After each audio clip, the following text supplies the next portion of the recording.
Okay, good afternoon, ladies and gentlemen. Welcome to the international webinar on combating mercury illegal trade. We are now live from Yogyakarta, Indonesia at 2 p.m. Western Indonesia time, GMT+7. In this special occasion, ladies and gentlemen, I would like to convey our warm welcome to distinguished guests, Vice Minister for Environment and Forestry of the Republic of Indonesia, His Excellency Mr. Alwe Dohong, Director General for Multilateral Cooperation of the Ministry of Foreign Affairs of the Republic of Indonesia, His Excellency Mr. Febrian Rudyard, the President, COP4 Minamata Convention, Her Excellency, Madam Rosa Vivian Ratnawati, Director for Development, Economic and Environmental Affairs of the Ministry of Foreign Affairs of the Republic of Indonesia, Mr. Hari Prabowo. And of course, good afternoon. Welcome to all speakers, panelists, and participants. My name is Santi Zaidan, and I will be the MC and also moderator for today's webinar. Ladies and gentlemen, illegal trade of mercury is rising nowadays. The United Nations Environment Program, UNEP, estimates mercury illegal global trade's increasing value to reach 100 to 215 million US dollar per annum. And our webinar today will be discussing this particular issue involving experts from Indonesia, Singapore, Philippines, Burkina Faso, Mexico, UNEP, and Minamata Convention. Ladies and gentlemen, this webinar is held using Zoom application and will also be broadcasted live on YouTube. To start this webinar, I would like to invite His Excellency, Mr. Febrian Rudyard, to deliver the general remarks. His Excellency, the screen is yours.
of Environment and Forestry, Republic of Indonesia, Excellency Ibu Rosa Vivin Ratnawati, the President of COP4 Minamata Convention, Excellency, distinguished speaker, participant, ladies and gentlemen, Assalamualaikum warahmatullahi wabarakatuh. A very good afternoon to all of you.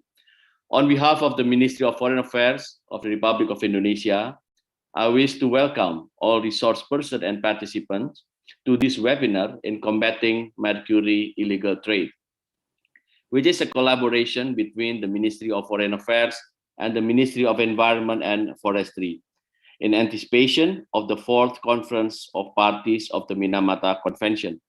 I also would like to convey my appreciation to the Ministry of Environment and Forestry of Indonesia in making this collaboration a success, and we are looking forward to more future cooperation, in particular to ensure successful convening of the fourth COP of the Minamata Convention.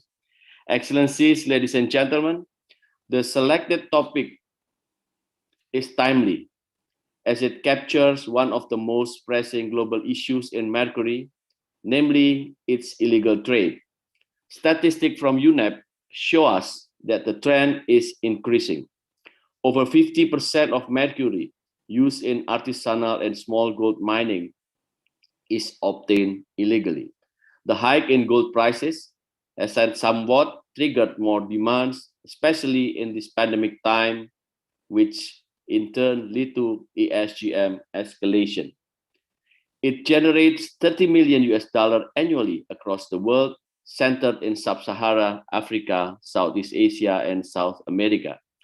Excellencies, ladies and gentlemen, this reminds us of the time when the Minamata Convention was concluded almost a decade ago, when the proliferation of mercury was at its highest peak, and when the international community decided to begin governing mercury. And that particular circumstance is happening yet again right now, with the increasing global trend of mercury illegal trade. The relevant question now is, what are we, as members of the international community, going to do about it? How are we going to address it? Diplomacy teaches us to always work out our problem by first identifying the common ground. In the current context, our common ground is the danger and risk of mercury to human health and environment. From this common ground, we work our way up through multilateral cooperation, starting from discussing views to identifying challenges to forging concrete and collective action. And applying such methods, our work is not going to reinvent the wheel. Rather, it is going to strengthen the existing regime of Minamata Convention by recognizing that mercury illegal trade is a real global problem with a global impact, and that we need to have real works to tackle it collectively. Excellencies, ladies and gentlemen, the nature of mercury illegal trade dictates international cooperation as it travels across national boundaries and involves multiple actors. Therefore, simply no single country can resolve it alone. Take, for example, our case in Indonesia. We have over 200 ASGM, and as do with many developing countries, we are juggling between the need to advocate the danger and risk of mercury usage and its halo economic trickle-down effect. We have our best practices in dealing with mercury and ASGM, consisting of success story as well as challenging ones. And if we can learn from each other on how to effectively counter the illegal trade, surely we can work together to combat this problem. Excellency, ladies and gentlemen, there are many ways and efforts that can be synergized in this international cooperation to address mercury illegal trade. We can start by exchanging best practices and lessons learned, and continue to promote cooperation in the field such as legal enforcement, education, financing, and technology.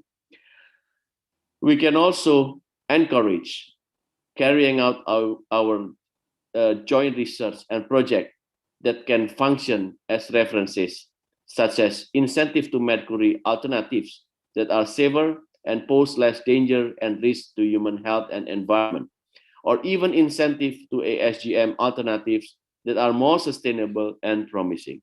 Excellencies, ladies and gentlemen, to conclude, I wish to underline that if we commit to collectively combat this problem, I believe the sky is our limit to generate its effective means and strategies. And I also believe that we can all do it. Thank you, stay safe, and have a great webinar. Thank you so much. During the general remarks. And now, ladies and gentlemen, distinguished guests, we would like to continue this agenda. We will now continue in inviting Her Excellency Madam Rosa Vivin Ratnawati in delivering a keynote speech. Her Excellency, the floor is yours. Thank you very much. Allow me to open the mask. Good morning, good afternoon, and good evening. His Excellency Vice Minister of Environment and Forestry of the Republic of Indonesia, Mr. Aludohong, Director General of Multilateral Cooperation, Ministry of Foreign Affairs, Mr. Febrian Rudyard, Director for Development, Economic and Environmental Affairs, Ministry of Foreign Affairs, Republic of Indonesia, Mr. Hari Prabowo, distinguished speakers, participants, ladies and gentlemen. First of all, allow me to express my sincere gratitude and appreciation to the Ministry of Foreign Affairs of the Republic of Indonesia for its cooperation in organizing today's webinar. This event is a part of a series of programs prepared by the Indonesian government in welcoming the upcoming COP4 of the Minamata Convention this year. Despite our current pandemic condition that greatly changes the way we live, our commitment to implement the convention must remain strong. We must be optimistic and try to reorient the pandemic situation from obstacles to challenges, as well as seize the opportunity lies ahead. To his end, on behalf of the government, I wish you all the best in this very difficult situation.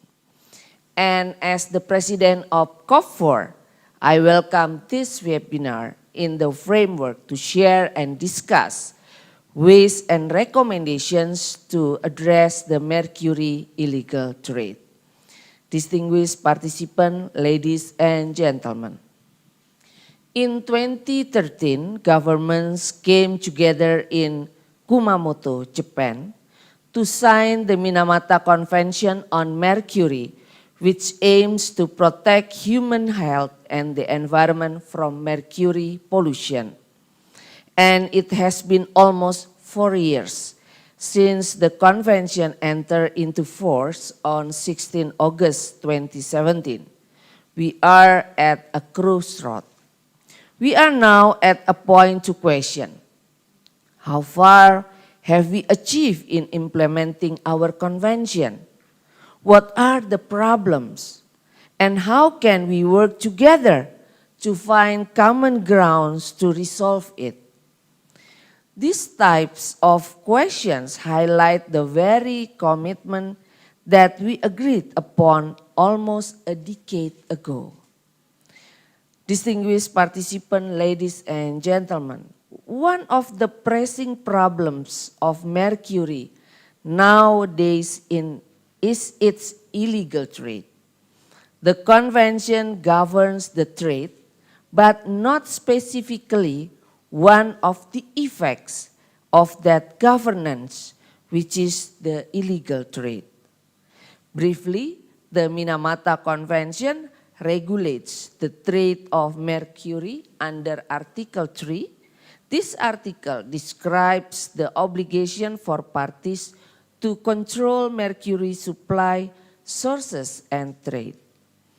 By ratifying the Minamata Convention, parties have committed not to open any new mercury mines, phasing out existing mines within 15 years, and not to export mercury unless the importing country provides a written consent.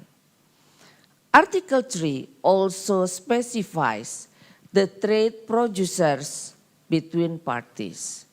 This article governs mercury trade under 3 scenarios, namely between parties, from party to non-party, and from non-party to party.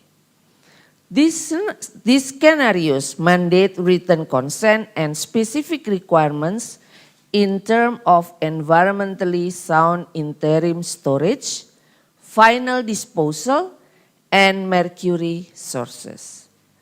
Parties, non-parties should ensure that the mercury is not from primary mercury mining or decommissioning chlor-alkali facilities. Nevertheless, it's worth to note that, once again, the Minamata Convention doesn't explicitly regulate the illegal trade of mercury. Ladies and gentlemen, the UNEP releases a report on the global illegal trade in chemicals last year, and one of them is on mercury. Mr. Febrian Rudiat already mentioned this, and according to the report, roughly half of all mercury used in artisanal and small-scale gold mining, or we call it ASGM, is traded illegally, some of which are easily accessible on the online market. The increasing extensive use of mercury, especially in ASGM, in the last decade has been a serious concern among the parties. The irresponsible use of mercury has the potential to contaminate all components of the ecosystem and causes various human health problems. Parties, especially developing country parties, and parties with economies in transition face several challenges to reduce the illegal trade of mercury. Some of them are enforcement of regulations, absence of an integrated mercury trade database, and lack of knowledge and technical resources to detect and identify prohibited chemicals and counterfeit containers. There has to be something that the international community can do to address this globally. Ladies and gentlemen, given the current condition, there is a need to strengthen global awareness and commitments through cooperation in combating the illegal trade of mercury in terms of prevention, supervision, and enforcement. As one of the affected parties, Indonesia views the need to address this global problem urgently. As COP4 president, I believe that the upcoming COP4 will be the perfect moment to show our political commitment to combat illegal trade of mercury. The commitment will further reinforce the collaboration that has been forged under the Minamata Convention and send positive signals to the world that at its young age, the Minamata Convention is adaptive in responding to global challenges. Ladies and gentlemen, to conclude, this webinar is an important forum to strengthen the capacities of countries in the effective management of mercury. It is my fervent expectation that all participants will have a fruitful discussion in this webinar. Thus, provide effective contribution in managing the mercury issue to support the implementation of convention. And lastly, I hope we can all meet again at the upcoming COP4 and stay safe during this difficult time. Together, let's make Mercury a history. Thank you.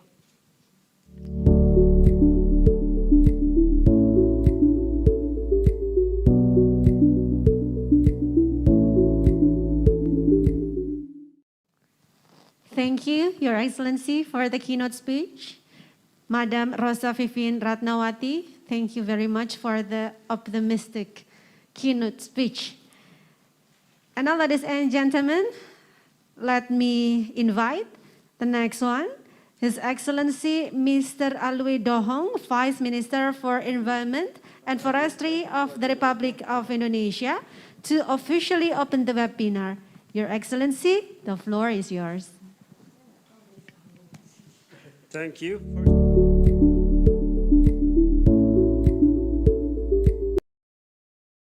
A very important question.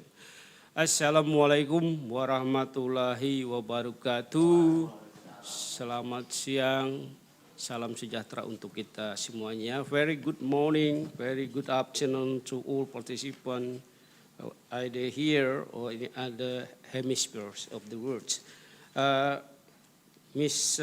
Rosa Vivin Ratnawati, as a president for the fourth conference of parties of Minamata Convention, Mr. Febrian Rudiat, as a Director General of Multilateral Cooperation in the Ministry of Foreign Affairs, Mr. Hari Prabowo, Directors of Development, Economics and Environmental Affairs, Ministry of Foreign Affairs, Excellencies, distinguished speakers, participants, ladies and gentlemen.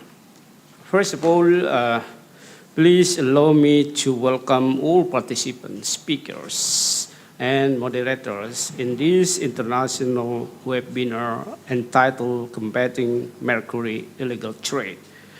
I sincerely hope and pray that you are all in a very good condition, and may we all be given strength and patience in this very difficult situation due to pandemic COVID-19. Ladies and gentlemen, I'm not going to give a very long and tedious remarks today, as I do believe that is the job of the panelists later on in the seminar to say so. We are here gathering in this afternoon or in the morning in the other northern hemisphere because we have something in common. That is the rise of mercury illegal trade, and we need to address them seriously and collectively in real collective action. From sub-Saharan Africa to Southeast Asia to South America, we are facing a problem that endangered not only to our health but also our environment. Last year, the UNEP estimated that the value of mercury illegal trade reached over $2 million annually, or close to yearly GDP of a country. This is really a worrisome global problem. Ladies and gentlemen, in Indonesia, we have made efforts to combat mercury illegal trade as part of mercury reduction and elimination policy frameworks. Indonesia has banned the import and distribution of mercury for artisanal and small-scale coal mining, or ASGM, through regulatory measures such as presidential and ministerial decrees. Indonesia has also carried out regular campaigns to all stakeholders, from SCGM actors to regional government up to ministerial levels. Ranks of incentive has been put in place. Education, economic incentive to use mercury alternative, enforcement both persuasive and stern enforcement. Stern are just examples of efforts that we constantly use in addressing this problem. We have our experiences, best practices, and lessons learned, including our ups and downs in implementing these efforts. But I believe we are not alone in these issues. I believe that other countries in the world are facing the same problems, perhaps with a slightly different localized details. Indonesia surely would like to hear what other countries have done in combating mercury illegal trade. Ladies and gentlemen, given the nature of the movement of the mercury illegal trade, this issue cannot be solved sporadically and partially. Instead, we have to work together to deal with this cross-national problem. We must sit down and start to have a serious discussions to address the mercury illegal trade.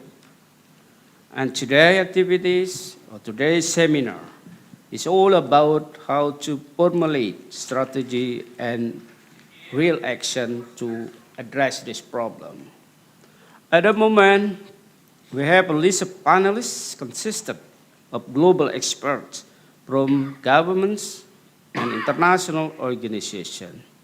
Let us capitalize the existing knowledge, expertise, experiences, so as we can come up with a positive seminar result and recommendation. As a government, let us share our experiences. Again, best practices and lessons learned to cope with these global issues.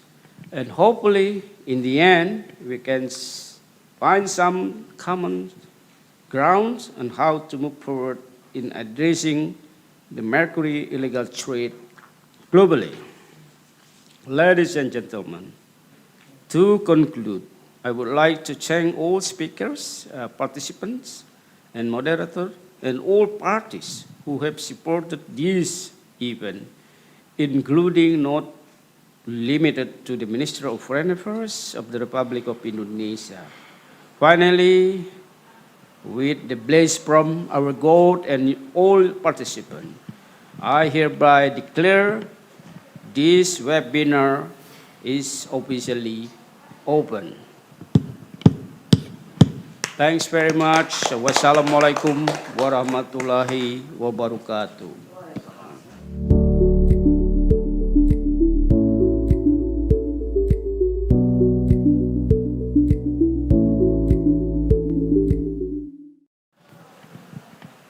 Thank you very much, Your Excellency, for delivering the opening remarks. So, by hearing the opening remarks, now, ladies and gentlemen, this webinar is officially open.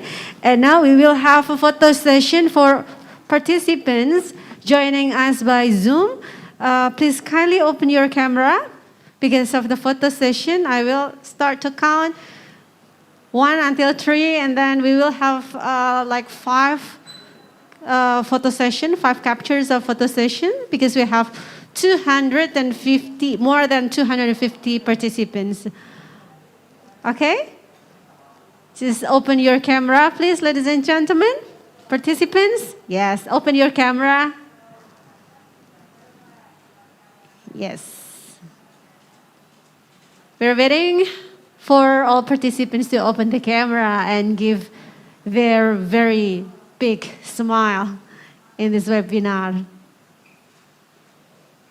Okay, the committee will help us to capture the photo session. 1, 2, 3. Smile. Okay, next slide. Other participants.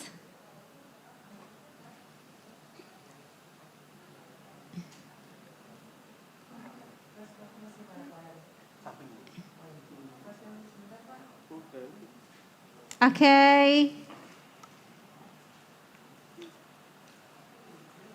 Yeah. Next one. Okay, open the camera.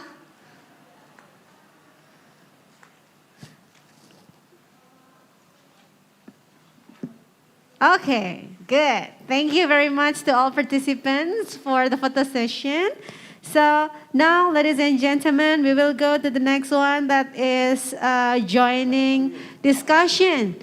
Okay, we'll have a break for a while. Thank you very much for distinguished guests for the opening remarks.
Thank you, distinguished guests, ladies and gentlemen. Welcome back to the international webinar on illegal trade of mercury. And now, ladies and gentlemen, joining us all the way from Geneva is the Senior Policy and Coordination Officer from the Secretariat of Minamata Convention, Ms. Claudia Tanhaf, delivering her presentation right now. Claudia? Hi, Claudia. With you. Yeah, nice to meet you too, Claudia. Are you ready to share the presentation? You have 10 minutes. Perfect. Thank you very much. One moment. Okay, the screen is yours.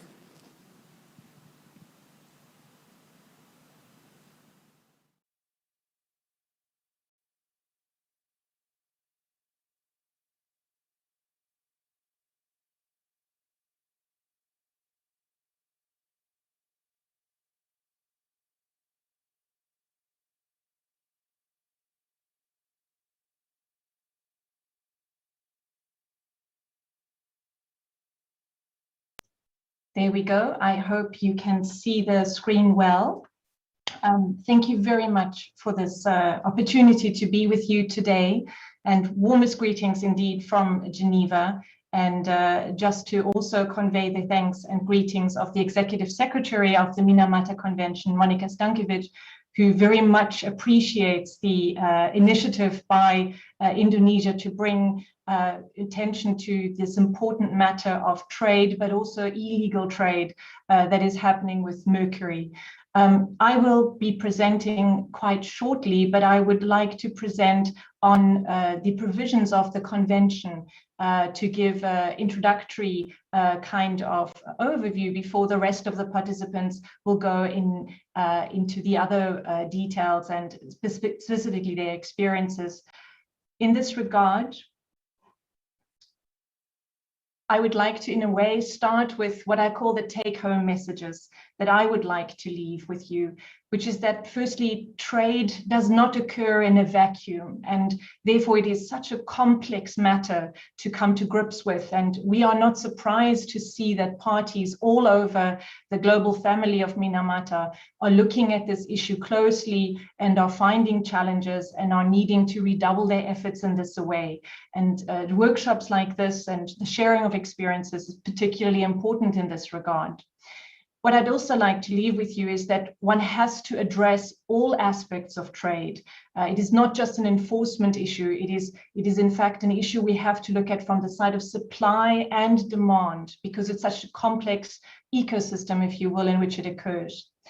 And thirdly, I would like to leave with you that the provisions that the convention makes at an international level, both on trade, but also some of the other items, are part of your toolbox to help not only trade, of course, but to curtail the flow of mercury into the other areas of the economy and therefore into the legal aspects of trade.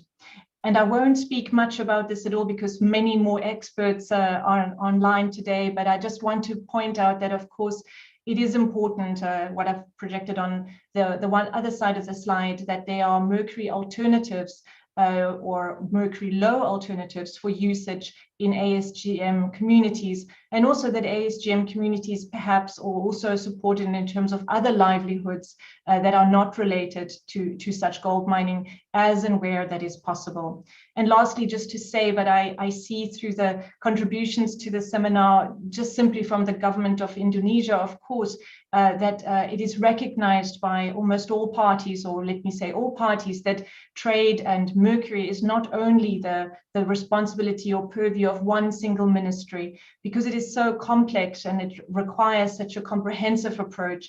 It is a multi-ministry and in fact multi-sector and multi-stakeholder, I beg your pardon, aspect that has to be placed into this.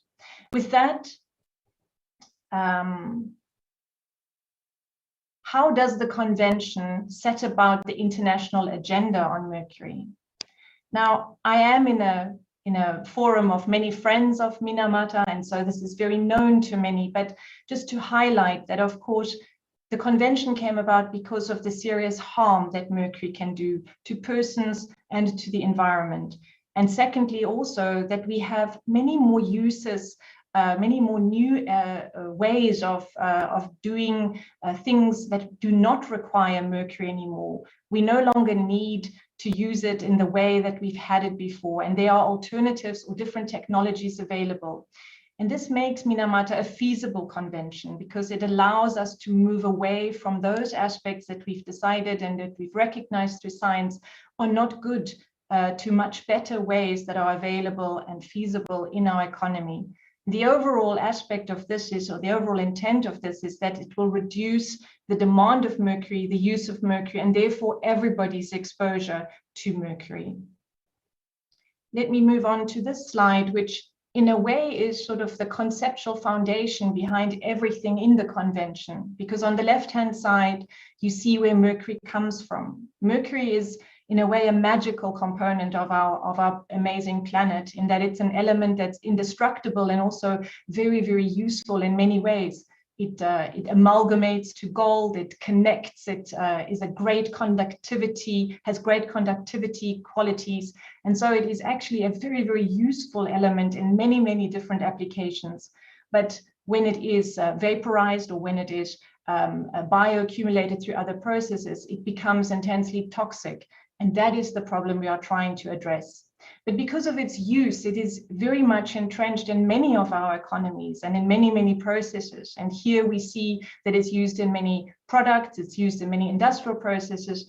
And where our discussion takes us today, it is of course also used in artisanal and small-scale gold mining.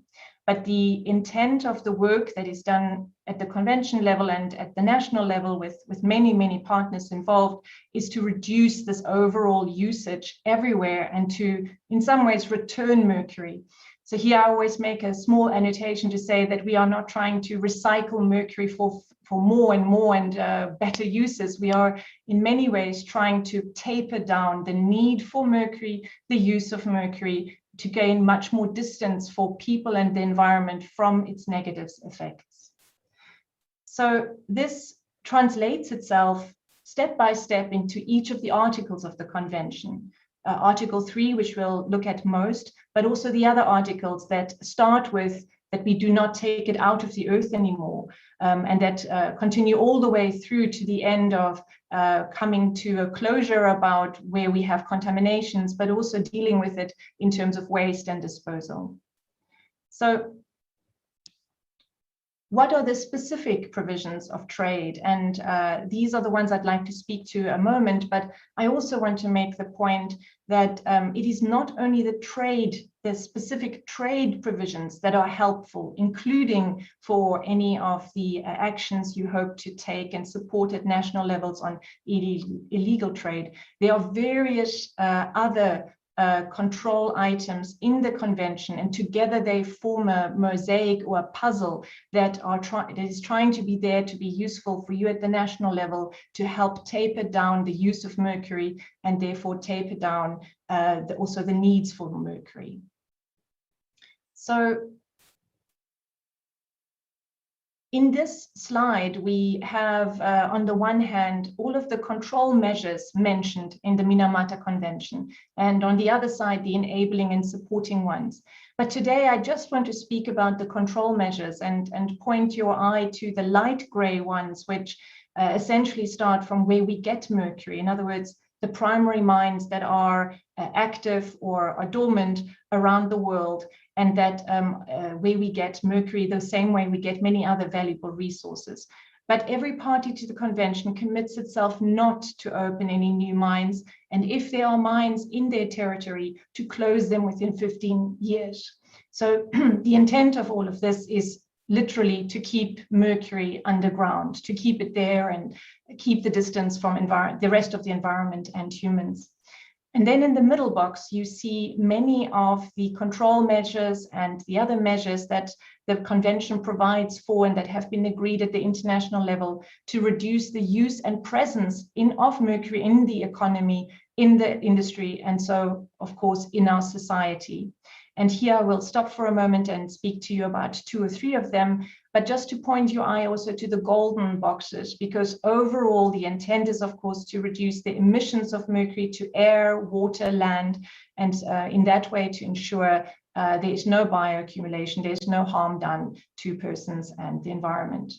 But looking closely at the provisions, it is the provisions on trade that I would like to introduce to you, but I would also like to just point out that in that same article are the provisions on closing mines. Claudia, yeah, kindly reminder for you.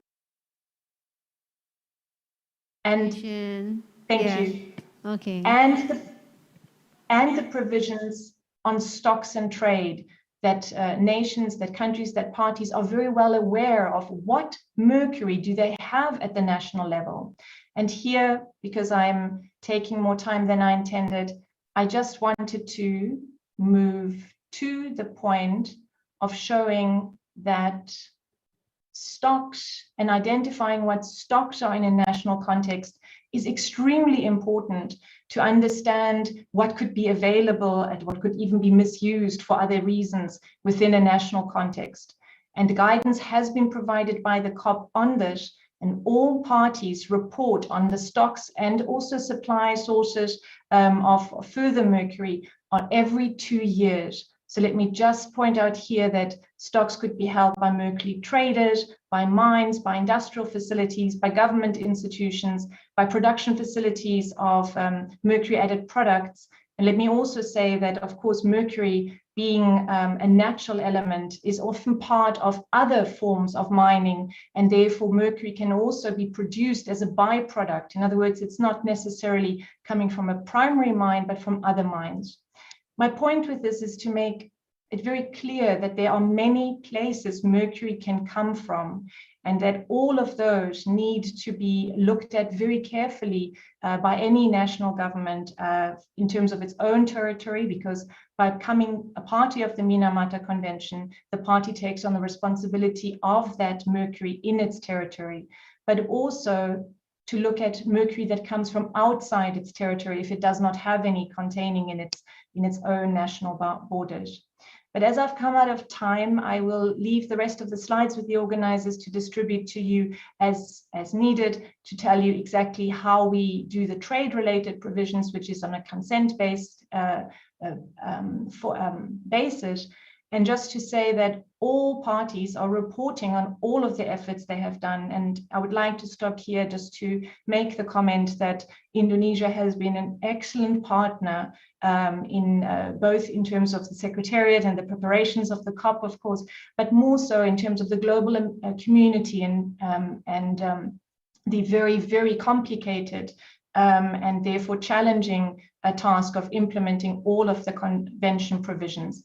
With this, I would like to wish you the very, very best for this webinar, and I look forward to learning from many of you as well, of course.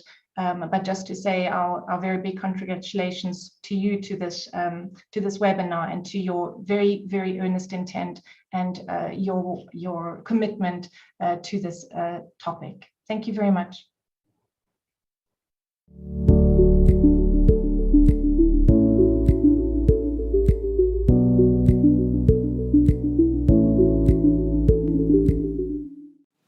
Okay, thank you very much once again for Claudia for the presentation. We will have a discussion in the end of the session, so be ready, Claudia. If there is a question for you, please kindly answer the question and we will have the discussion after this.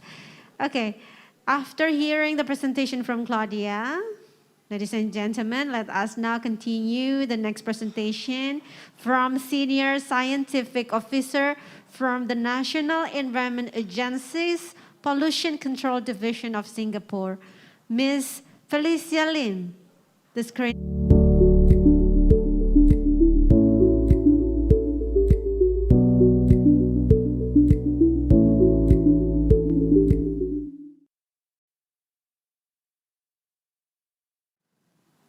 Hi.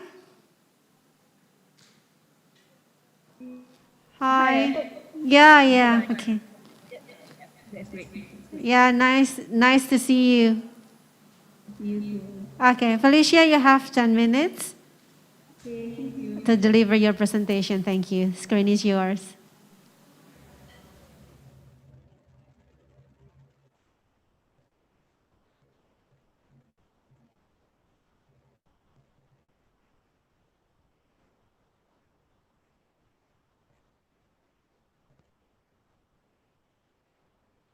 Okay, thank you.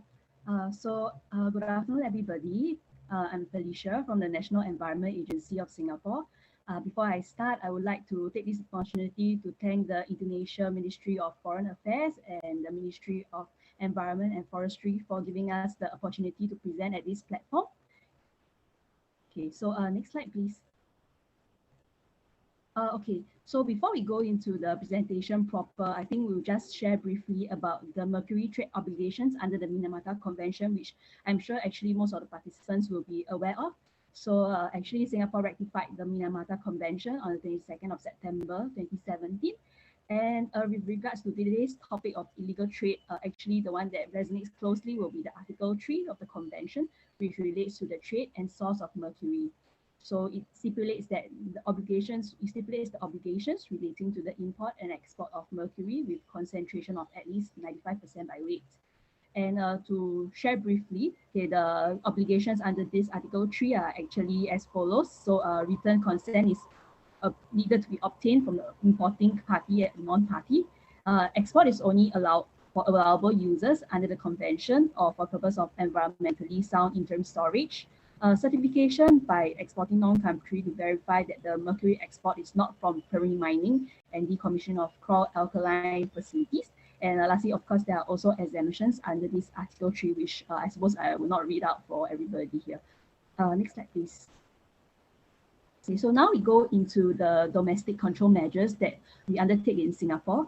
So Singapore actually regulates mercury as a hazardous substance, or short form is HS, under the Environmental Protection and Management Act and also the Environmental Protection and Management Hazardous Substance Regulations. So if a company wants to import, export, store or use mercury in Singapore, they actually have to get a hazardous substance license, which is issued by the Chemical Control and Management Department of the National Environment Agency, where I'm from. And as part of the licensing conditions, companies dealing with mercury have to put in place safe handling and pollution abatement measures, such as GHS hazard labeling, spill containment, and preparing an emergency response plan. And next slide, please. So to comply with the Minamata Convention's obligations, we actually leverage on our HS licensing regime. And for example, we will seek consent from importing countries and verify the source and application of the mercury prior to their exports. And on top of that, we have also prohibited the manufacture, import, and export of mercury-added products in Annex A of the Convention since 1st Jan 2020, unless they fall under the allowable applications under the Convention. And in addition, Singapore also prohibits the import of mercury for use in R&D activities, leading to new product processes that proliferate the use of mercury or mercury compounds. And also, we have prohibited the import of mercury for re-export to other countries for artisanal and small-scale gold mining activities. Next slide, please. Okay, so to be frank, actually, we don't have a lot of experience with illegal mercury trade, but we do have a case that we would like to share with everybody. So currently, the Minamata Convention actually does not have a framework to address illegal mercury trade. So we feel that actually to combat such illegal trade is dependent on the cooperative spirit between the parties, or else it might be a lengthy process depending on the regulatory reach of the individual parties' domestic regulations. So we'd like to share a case that we encountered in 2019, where a shipment of mercury was actually exported to Singapore without seeking consent from the Chemical Control and Management Department. So just briefly, the exporting country, so we actually approached the exporting country to inform them of this shipment of mercury. They actually were very cooperative. They acknowledged that it was an oversight, that they did not seek consent from Singapore, and they agreed to accept the shipment back. However, at that point, the country was unable to get the shipping company to take back the shipment due to the lack of legislative powers. So to facilitate the return, Singapore actually evoked its own local regulations to direct the shipping company to re-export the mercury shipment back to the exporting country. We also took enforcement action against the shipping country for importing mercury without a valid hazardous substance license. So this process actually took very long. It took a year before the mercury was actually sent back to the country of export in 2020. Okay, next slide, please.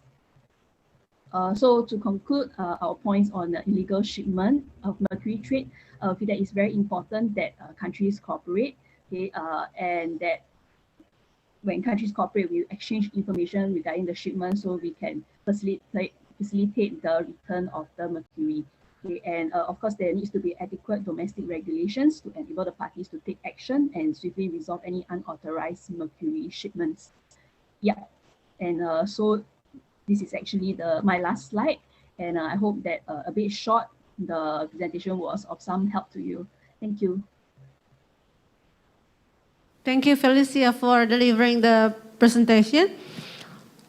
And we will have discussion also, Felicia, so be ready if we have any question for you. Just answer the question in the end of the discussion. Question from the participants.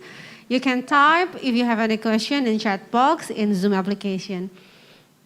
Thank you once again for Felicia. And now we will go to the next presenter. We will now proceed our next presenter coming from Mr. Jerry Geronimo Sanes, Chief of the Hazardous Waste Management Section, Environmental Management Bureau, Department of Environment and Natural Resources of the Republic of the Philippines. Mr. Sanes, now the screen is yours.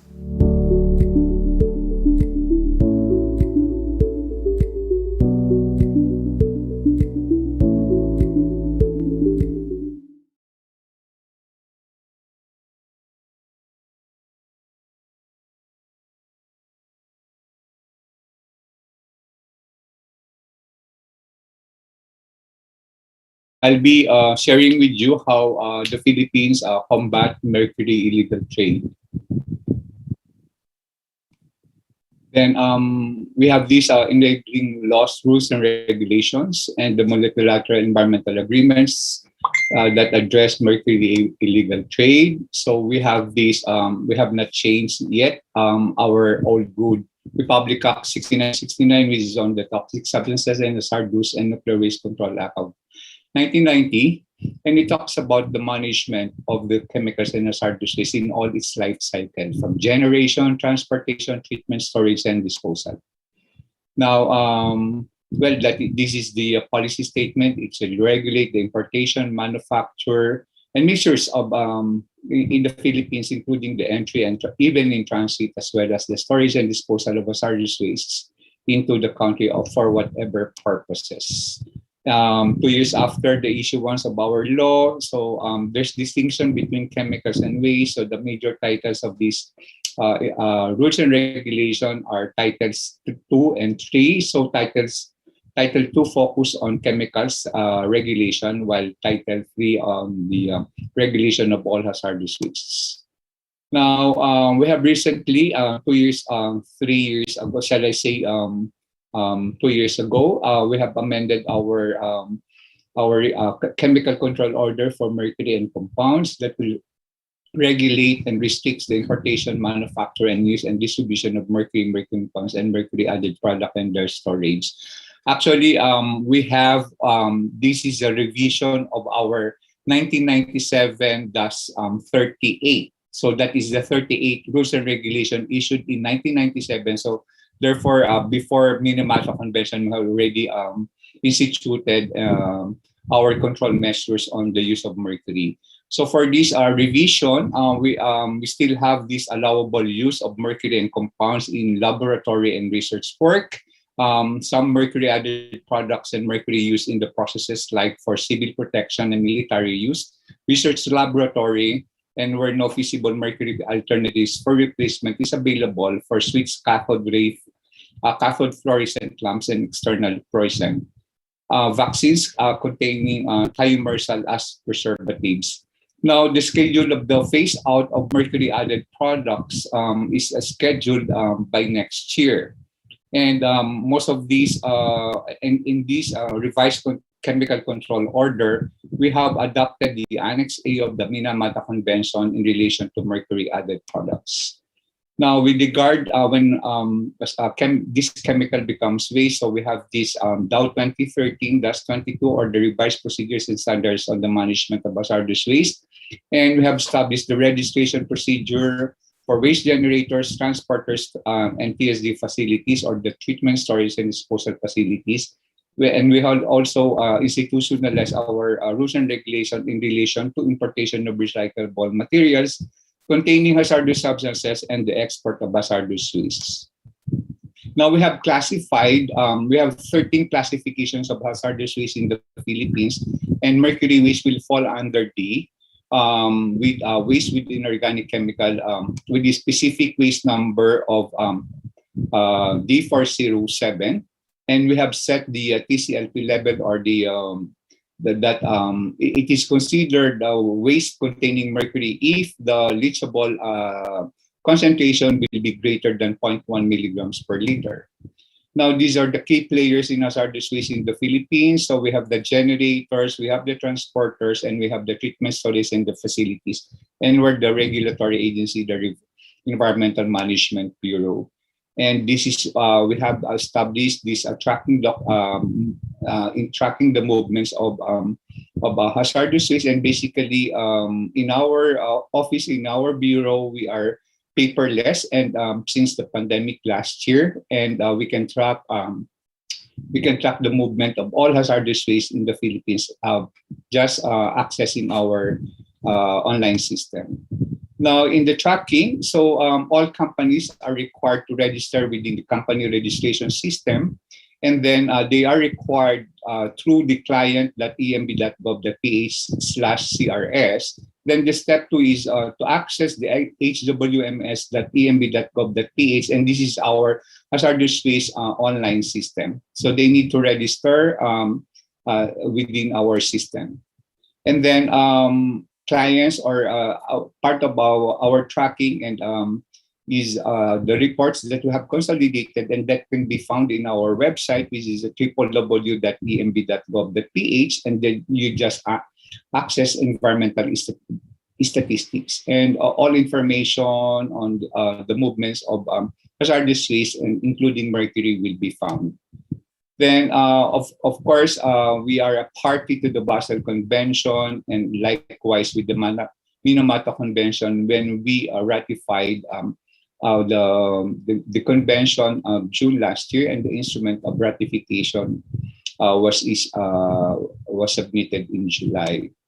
Now, with regard to our border control and monitoring illegal shipments, we have a strong institutional linkage with our border control bureau, which authority, which is our Bureau of Customs, when they issued the memorandum order, and this is being implemented by the Environmental Protection and Compliance Division, where the primary function is to monitor the processing and shipments of hazardous substances, waste products, nuclear waste, recyclable materials. So then also the BOC in coordination with our department, which is the Department of Environment and Natural Resources, also conducts an annual capacity building for customs examiners, appraisers, and agents to provide them with knowledge and understanding to be utilized in combating illegal trade of regulated community chemicals like mercury.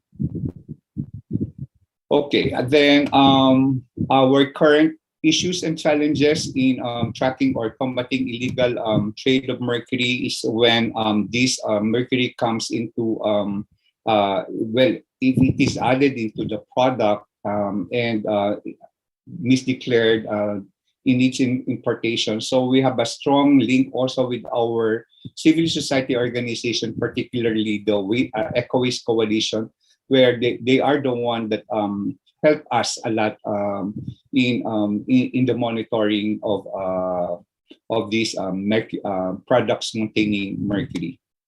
Now, we just had last April 16 of this year the interagency meeting on online trading of regulated chemicals. And we have identified some Mr. issues. Sanes? Yes, ma'am. I'm about to conclude my presentation. I will have just 2 slides. So, okay. So this is the interagency meeting. Then, well, there are issues and concerns, and we have identified the recommendations. And then, I just wanted to share with you that we have our Bureau of Customs sized 10 steel flasks of mercury containing about 35 kilograms per flask, with a total of 300 kilograms of mercury mixed with in shipments of 2x40 containers declared to be containing cups, slippers, machinery parts, and kitchenwares. And this is how illegal traffic or illegal importation of mercury happens at the border control at the border, but the border control authorities, specifically our Bureau of Customs, have detected it. So that will be all. Thank you. And if there are any questions or clarifications, I will be glad to understand. Terima kasih. Terima kasih. Thank you very much, Mr. Sanes, for delivering the presentation. Even though we only have 10 minutes, but we will have another time to have a discussion in the end of the session. Okay, so if you have any question, just drop your question in the chat box. I will try to read the question later. Okay. Ladies and gentlemen, let me continue our agenda for today. We will have another presentation from Ms. Baik Dewi Krisnayanti, National Project Manager, Gold Ismia, UNDP Indonesia. Ms. Dewi?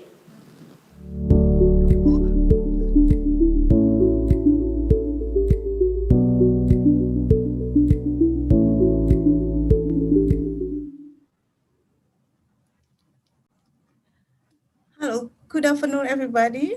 Let me share my presentation first. Yes, you have 10 minutes, Ms. Dewi, to deliver the presentation.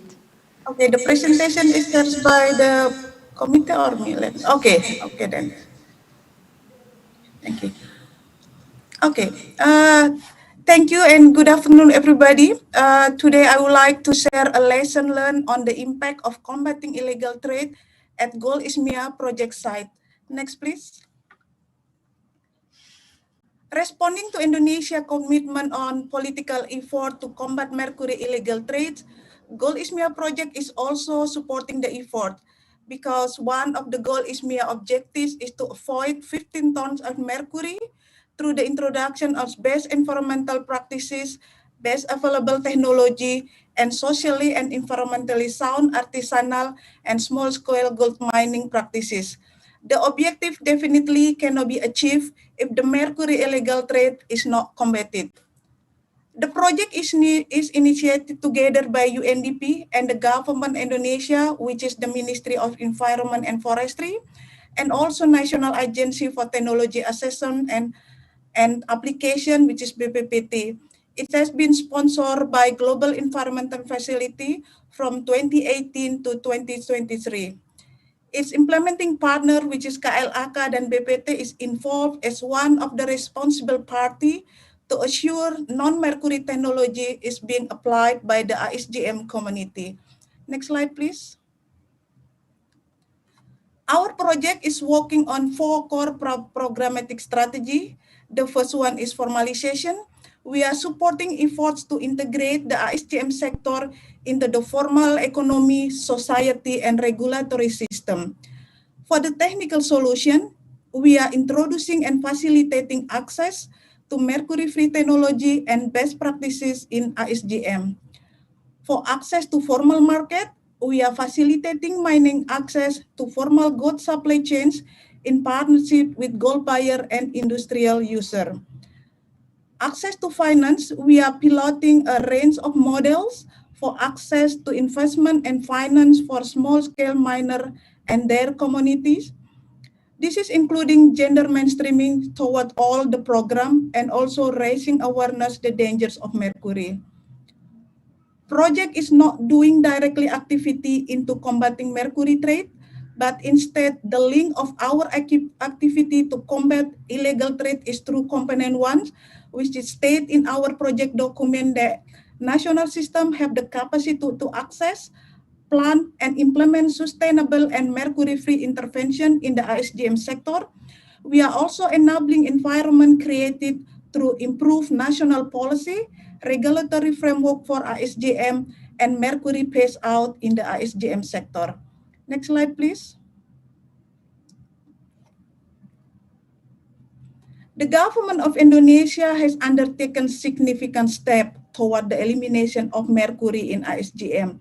First is by signing the Minamata Convention. Then in 2017, the President of Indonesia released instruction to ban the use of mercury in the ISGM sector.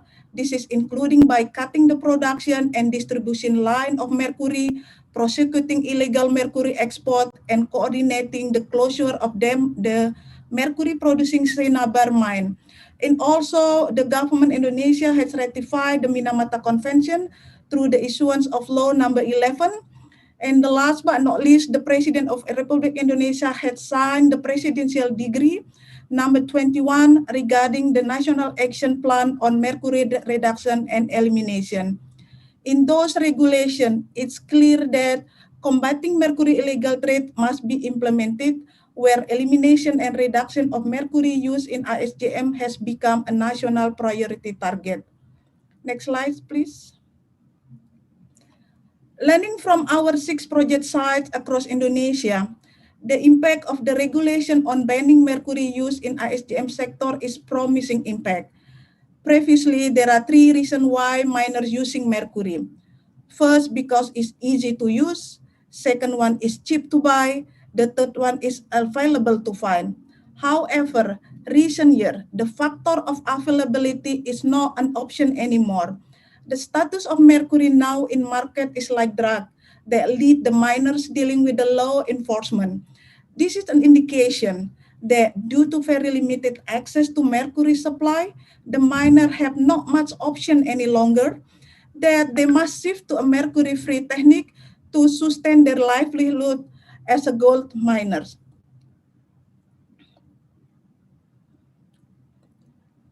From the 3 project sites that have implemented leaching system, it can be calculated that mercury avoided loss to environment from this site in 2019 is around 2.7 ton, and in 2020 is around 4.5 ton.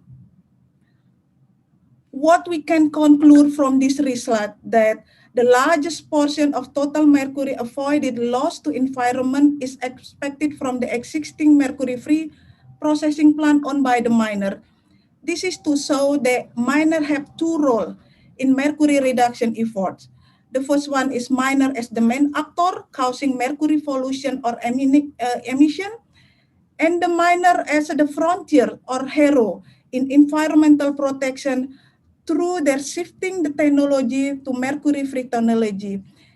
Indeed, existing regulation has asked the miner to take up the role. The project will be playing an important role on facilitating the governments to support the implementation of banning mercury by supporting licensing of ISGM activity, by providing relevant trainings and campaign raising awareness on the dangers of mercury. We are also training about the importance of formalization and the economic benefit of mercury-free technique. Next slide, please. How we can measure that the enforcement of government regulation is affecting the amount of mercury released to the environment. Project Gold ISMIA is trying to answer the question. The project is developing a mobile application and also web portal database through estimation of the mercury avoided from the mercury-free processing unit that can be monitored in systematic way and regular basis. These mobile plants will allow the projects collect the site-specific data from the owner of processing unit on daily basis, such as recounting number of tank, average of tank capacity, number batch of process, and gold produced per tank. Meanwhile, the web portal database will assess the project to estimate the total mercury avoided from specific site or region. Both of mobile application and web portal database are expected to be launched in September 2021. Next slide, please. International buyer attention is hugely increased on responsible gold. They are questioning where the gold is coming from. Is it coming from conflict area? Is it involving child labor? Is it involving money laundering? How the gold is processed? Are they using mercury? Are they using mercury or not? To answer this question is also in line with the Gold ISMIA project target, specifically where the projects aim to improve or establish route to market for mercury-free gold. Access to sell gold to formal market without intervention to combat illegal mercury will also hamper the access to better paying market as a key to increase the income of artisanal and small-scale gold miner. Next slide, please. This is a small example that occur in the project field as a lesson learned to give a big picture if the illegal mercury can be successfully combated. Thank you. Give it to you back. Thank you. Thank you for the presentation, Ms. Baik Dewi Krisnayanti from National Project Manager Goltisma UNDP Indonesia. So now, ladies and gentlemen, we will go to the next presenter from Director of Pollution and Environmental Risk, Ministry of Environment, Green Economy, and Climate Change, Burkina Faso, Mr. Roger Barro.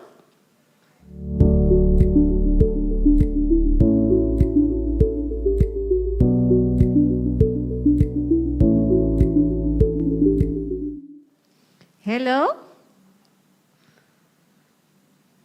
Hello, can you hear me? Mr. Barro?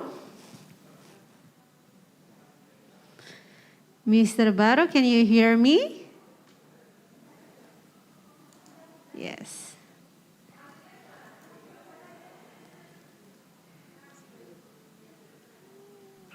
Can you check your voice? Yes. Yeah. It's okay. Okay, yeah, we can hear you as well here. Mr. Barro, now the screen is yours to present your presentation.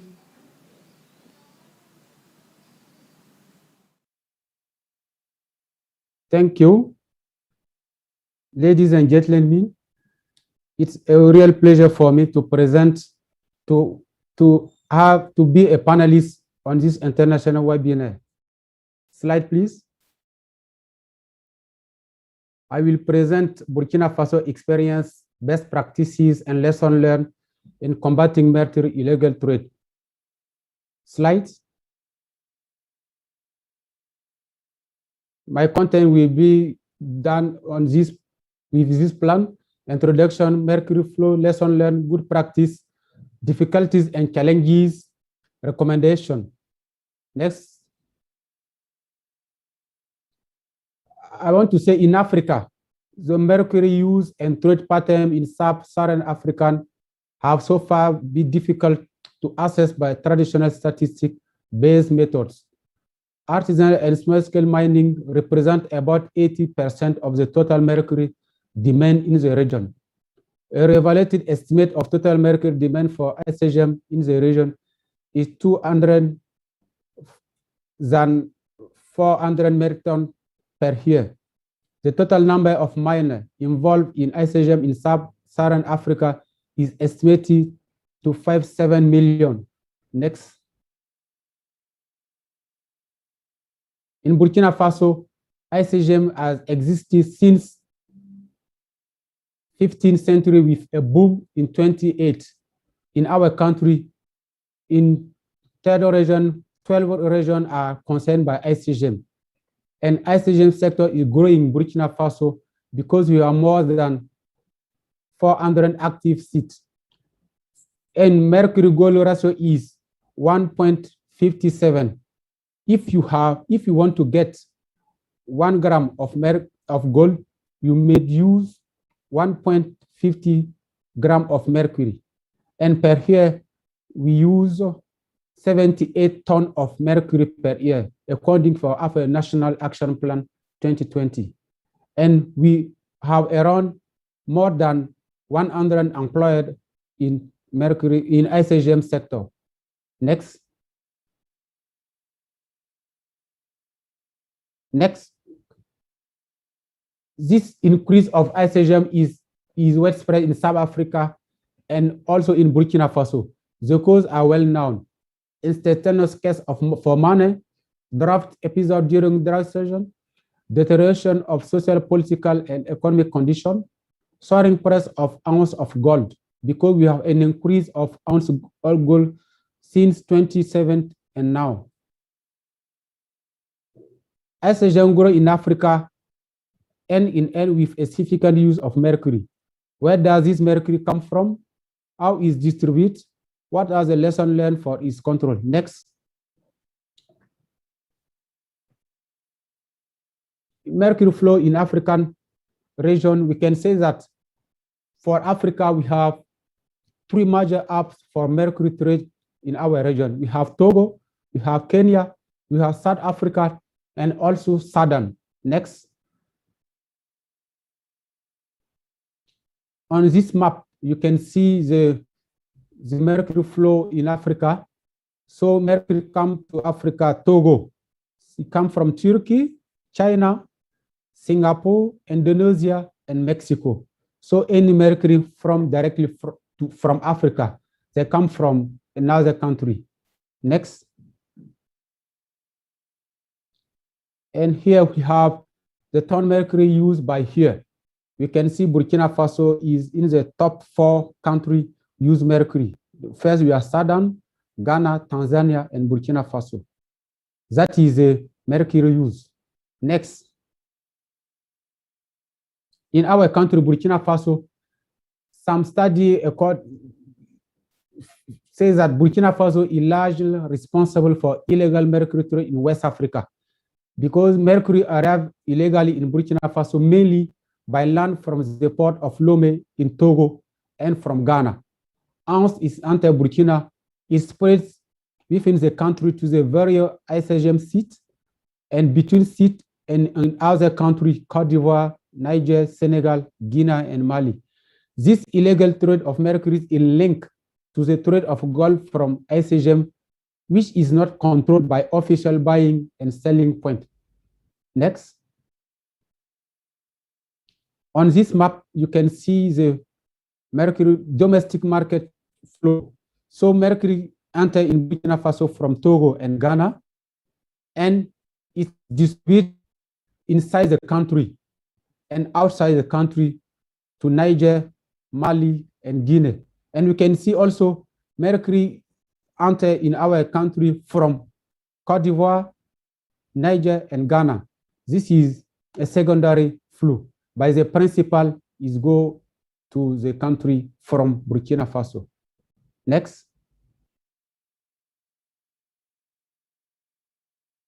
In Burkina Faso, mercury is supplied in small quantity down to 10 grams to minute by small mercury trader.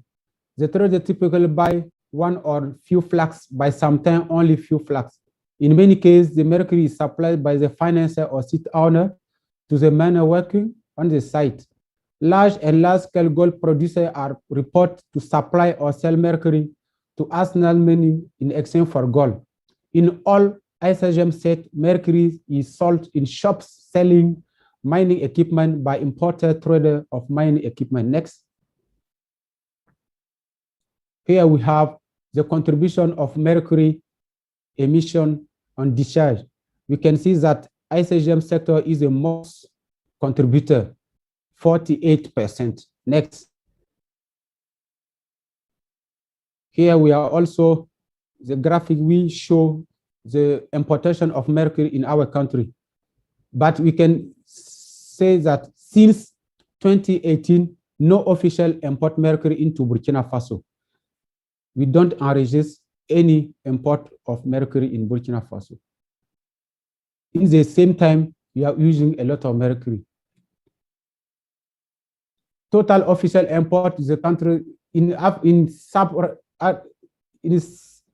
mercury trade and mercury consumption for ICGM in South Africa. In Africa, we can see that we import the average net import is 171. Show that the registered tribune, the country is a region with no less than 3 tons.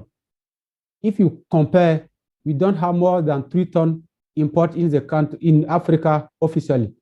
But in the same time, for example, Kenya didn't register any import during 2010, 2015, and the total registered import to Kenya for this period is 40 tons. So during the same period, partner country outside the region is export. So this quantity is illegal. Next. We can have a mapping, the mapping of the actor. For the mercury trade, we have some actor, mercury seller, both wholesaler are real. They have greatest power to influence illegal control. We have also national and local control structure. We influence is considered to be mixed. We have local elected or national elected official represent the population. Their influence varies from collaboration to neutrality in Burkina. Next. But in conclusion, we can say that counter manager, mercury seller, and artisan mining are nowadays the most influential actor fueling the illegal mercury trade. So if you want to do something to combat this illegal mercury trade, you have first to address counter manager, mercury seller, and artisan mining. Next.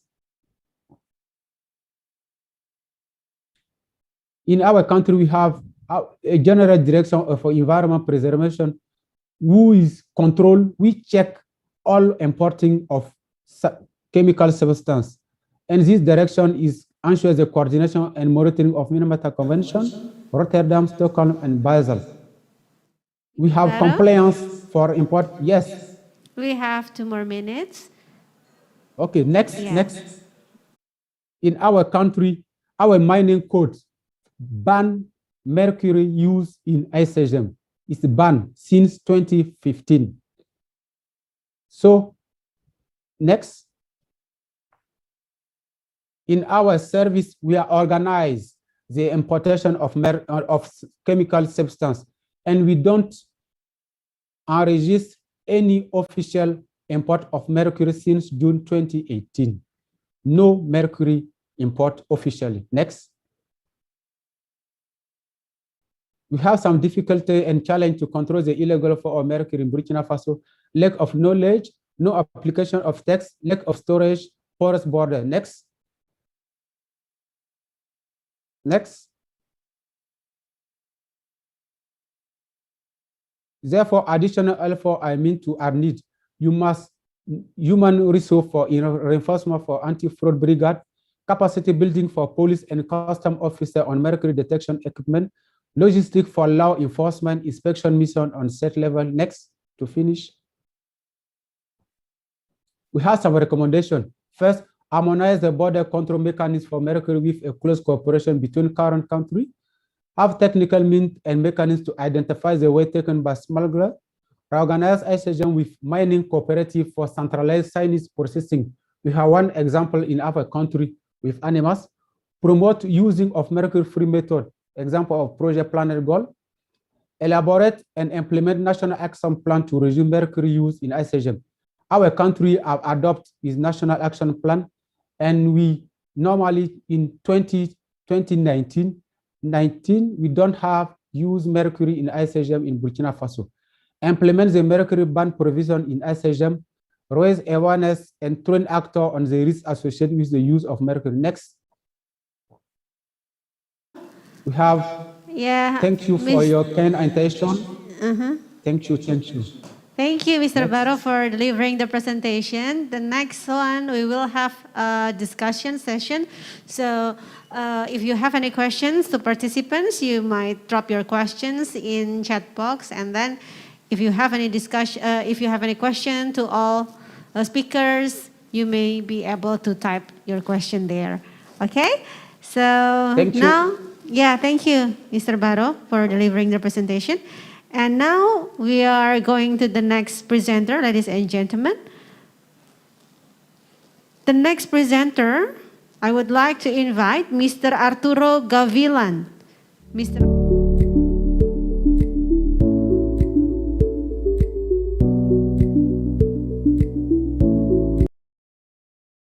Ministry of Environment and Natural Resources of Mexico. Mr. Gavilan, are you there? Are you ready? Yeah, Mr. Gavilan, can we hear your voice? Yeah, we can hear you clearly right now. You have 10 minutes to deliver your presentation. Now the screen is yours. Thank you very much. Yes.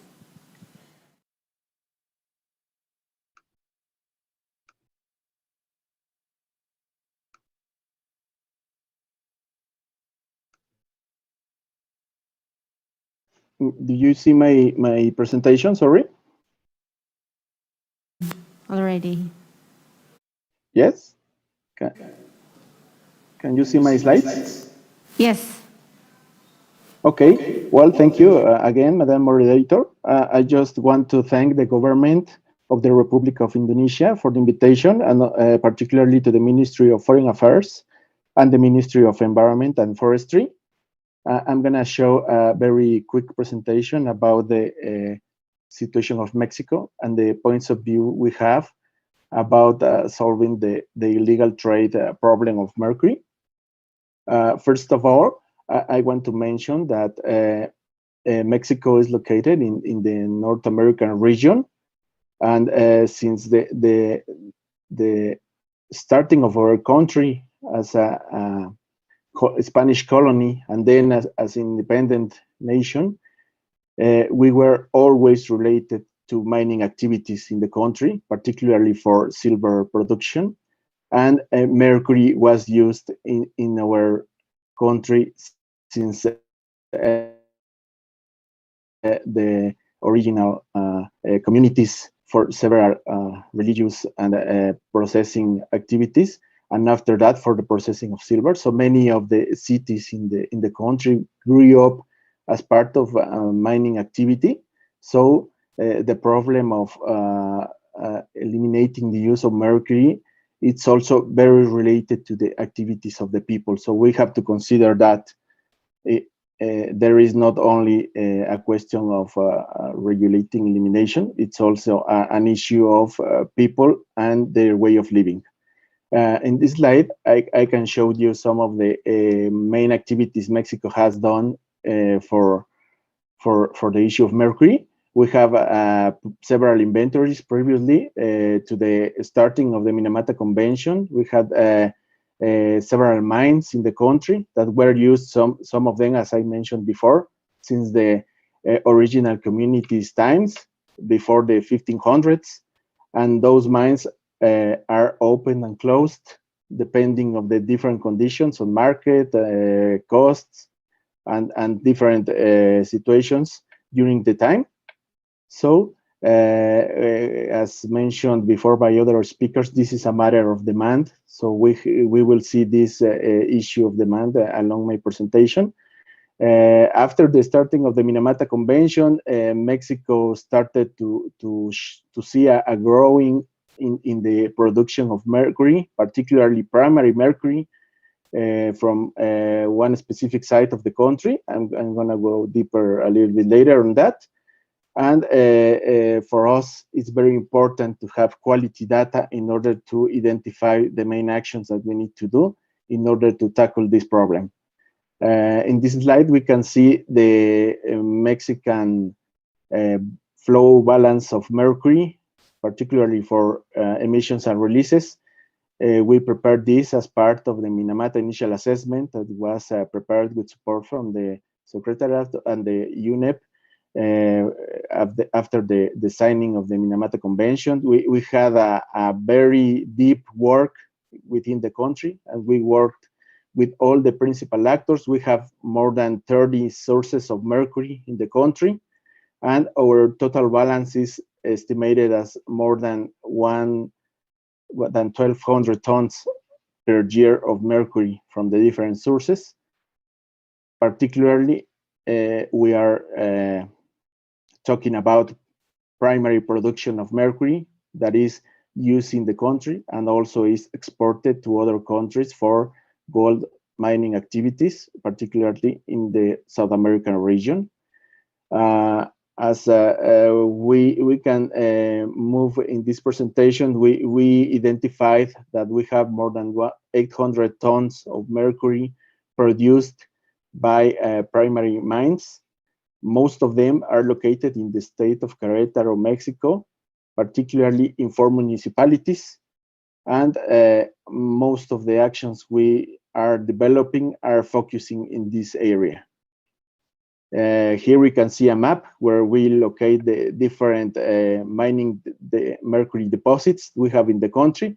But as I said before, most of the activity is located in the central part of the country in Mexico. This is another map where we can see just a very simple view of the different active mines we have in the country. And in this slide, I can show you just the main information of this activity. We have more than 60 mines actively working in the area. 14 of these mines have high production rates, and the others are, even that are open, many of them have very, very little mercury production.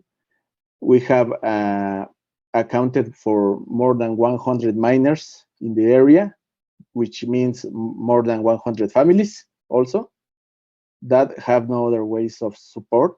So this is a very important issue when we are talking about eliminating this activity. In this slide, we can see that we have different numbers about the emissions, releases to water, soil, and as I said before, we have more than 800 tons of mercury produced by these mines every year, and most of it is exported to other countries. It's important to mention that to track the flows is very difficult, particularly when we are talking about illegal flows. So in this slide, I just want to show that between 2015 and 2020, the official data is being reduced and the illegal numbers are growing at the same rates. In this other slide, we can see a chart directly prepared with data from the Customs Office in Mexico. And we can see that since 2015 to 2020, the records are reducing very importantly. but the production is still the same in this slide and in this other slide. I just want to mention that we have also worked with the governments of other countries in the region, and we are trying to track the illegal flows of mercury in Latin America. Particularly, it's important to mention that we have used the numbers of gold production and then go back and estimate the amount of mercury used.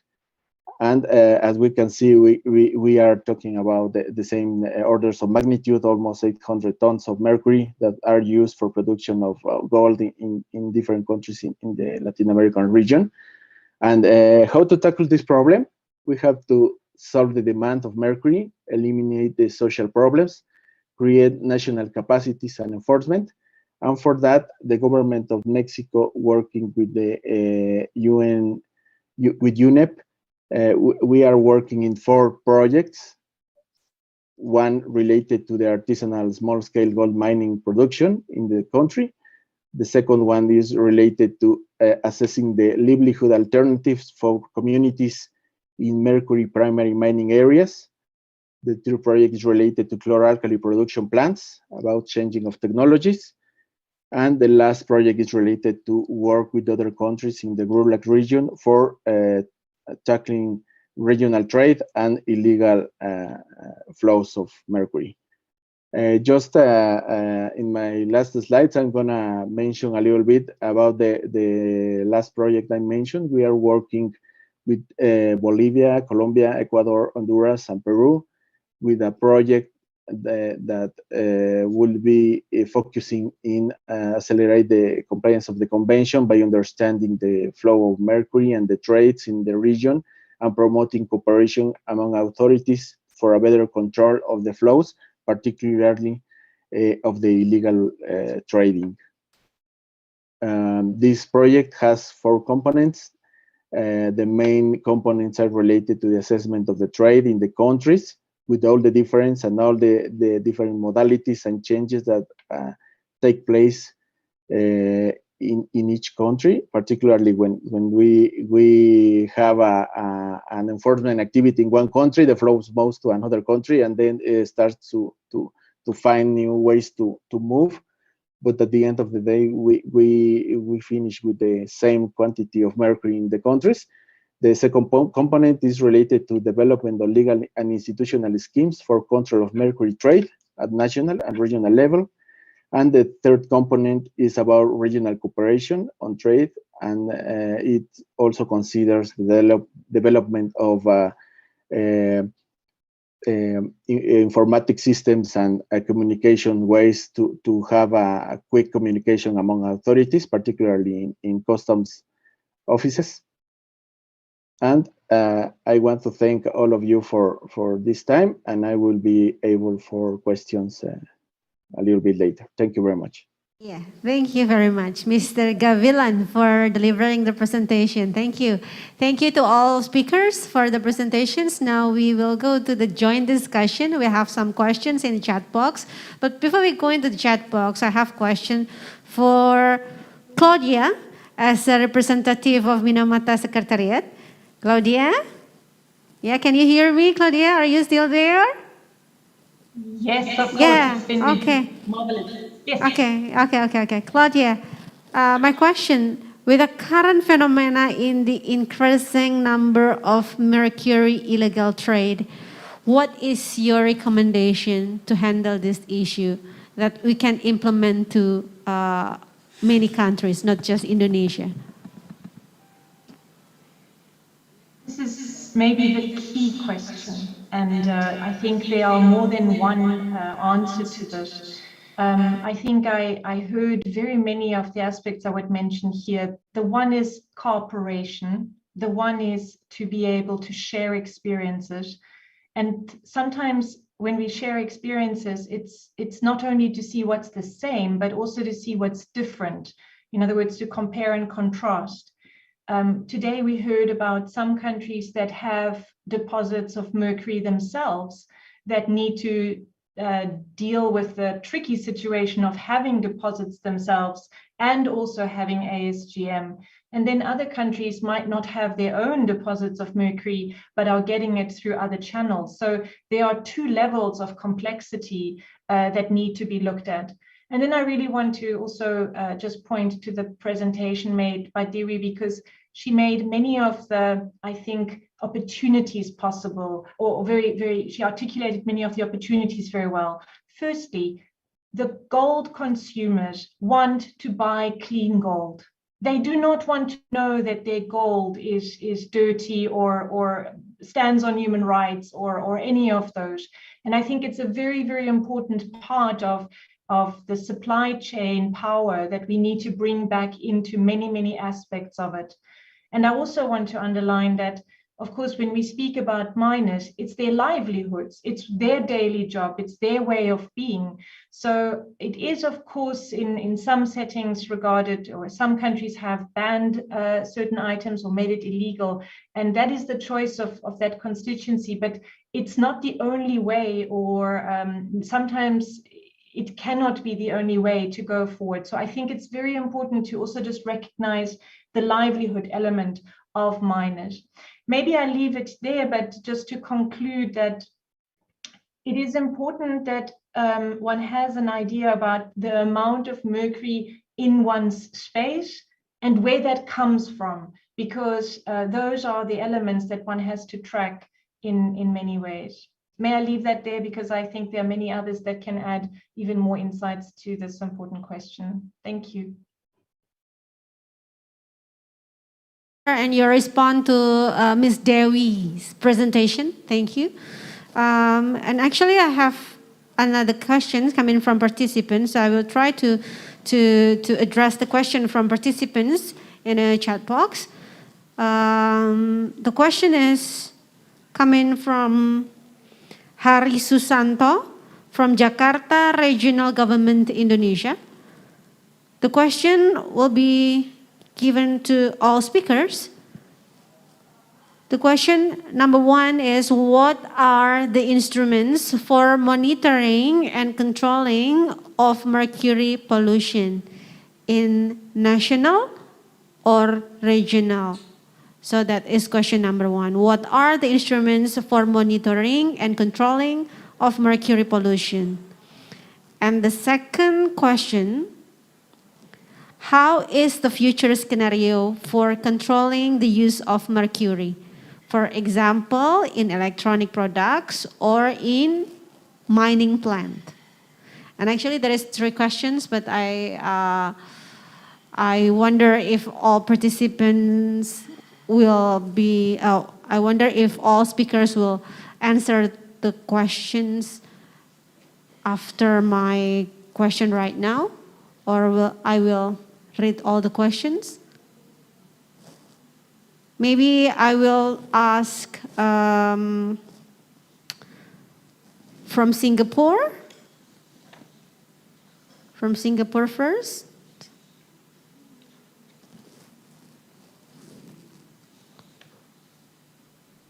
Hello. Felicia? Hi. Yeah. Yeah, we have. By Mr. Hari. Yeah, Felicia? Can you get the point of my questions from Hari Susanto? Yeah, look at the chat box. Okay, for monitoring, actually, like we get the factories to install equipment to monitor. And I mean, Singapore is a small country, so we don't have national or regional. Yeah. For the rest, I'm not so sure to reply. Maybe other speakers can share Oh, for yeah. their country. Okay. How about Mr. Gavilan? Do you want to share your answer about instruments for monitoring and controlling mercury pollution? Thank you very much. I think we have to also consider a set of activities or alternatives for doing this. I would like to focus on regulation. We need to establish regulation for example, in our country, we have a regulation for large industries to monitor emissions of several pollutants, particularly for the industries related to metals and metal processing. We control the emissions of mercury, among of them. Also for cement and incineration and other activities, they have to monitor themselves. And also we have several other activities to make specific monitorings in different sources, for example, water, and regulate the concentration of pollutants in soil, etc. So we also have several programs with the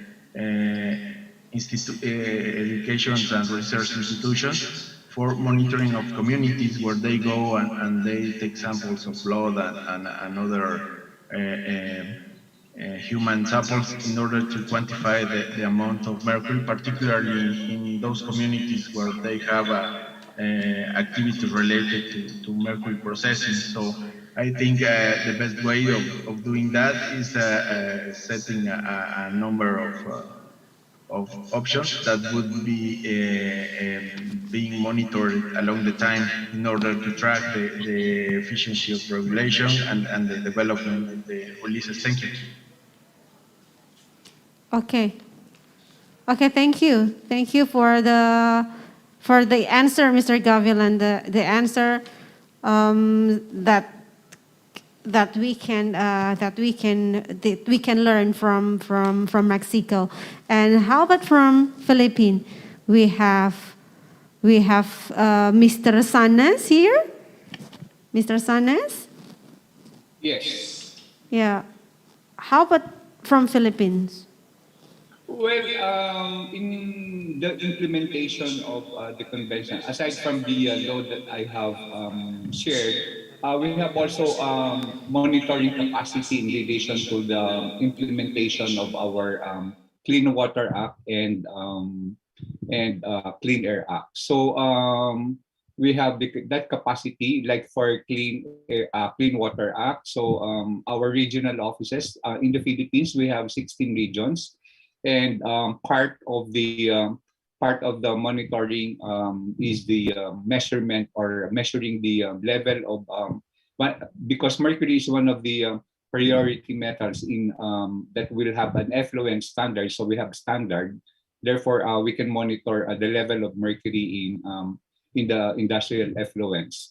While we have also research laboratory that implements project in relation to monitoring the sediment quality in our fresh and marine environment or marine waters. In relation to Clean Air Act, so we have that also capacity to monitor the emissions from the industry, especially for power plants where they use coal or the coal-fired power plants. That we know very well that mercury is one of the resident metals in coal. So that is how we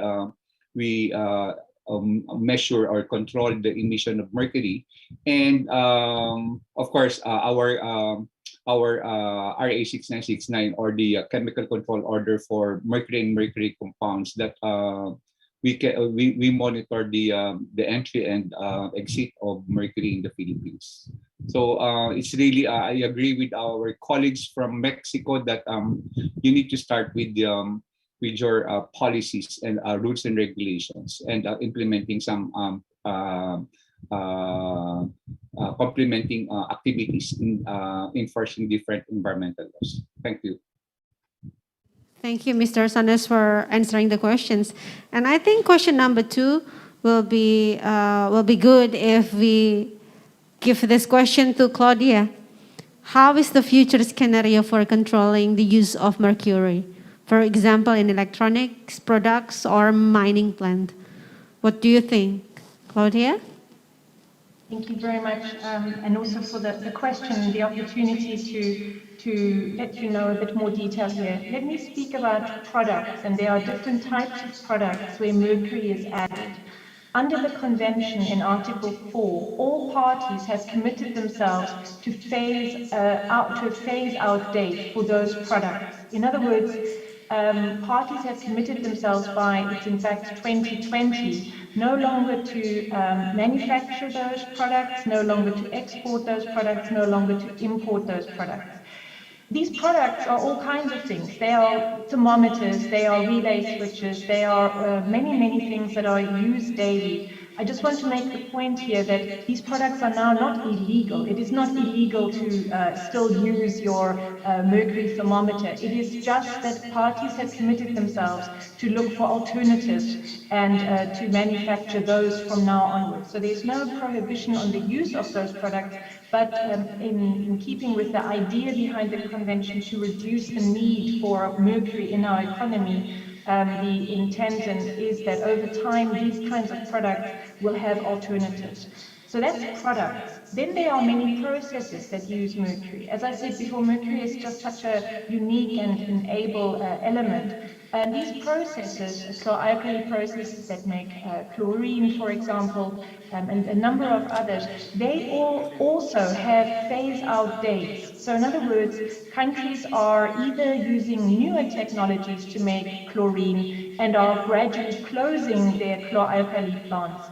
So all in all, there are timelines set in the convention and parties are working very hard to try to maintain those timelines. So that is the point for products and processes. One very special process, and we're speaking about it here today, is the ASGM process, is this gold mining process. And this one is so special that it has a separate article in the convention. The point is here that there are many technologies that are much lower in mercury use, or also technologies that don't use mercury at all. And these are often very affordable technologies. And so the project that we are seeing in Indonesia and other countries under the Planet Gold umbrella are trying to help miners use non-mercury methods or low mercury methods to still maintain their livelihood of mining for gold, but not to use mercury. So this is a phase out and a substitution process over time. So that is to Hari's question, but maybe also to some of the other questions that are asking about, is there an alternative to using mercury in gold? There is definitely an alternative, but it does take time to put it in place. And just a question on customs. The point is that mercury moves either legally in flasks, as you can see on photographs, between countries, where there are proper papers that document where the mercury comes from, these are the consent forms, and what it is used. So this is a way to really understand and in a way to get visibility on the mercury that there is. And then also customs and other officials can, for example, deny the right to import such mercury or to export such mercury because it is not in keeping with the intent. Thank you very much. Thank you, Claudia, for answering the questions. And now I will go to Bu Dewi, Miss Dewi. Yeah, Miss Dewi, you have some questions here actually, but maybe the question number 2: how is the future scenario for controlling the use of mercury? Do you want to comment on that questions? Yes, thank you very much. Actually, the future scenario for controlling the use as mercury, specifically because our projects in dealing with the mining plants, that we are involving all the miners. This is the scenario that we have to do we're doing it in our project. We are taking the participant of the miner from the basic information. We are training them how to control the use as mercury, or we are not controlling the use of mercury actually in our project.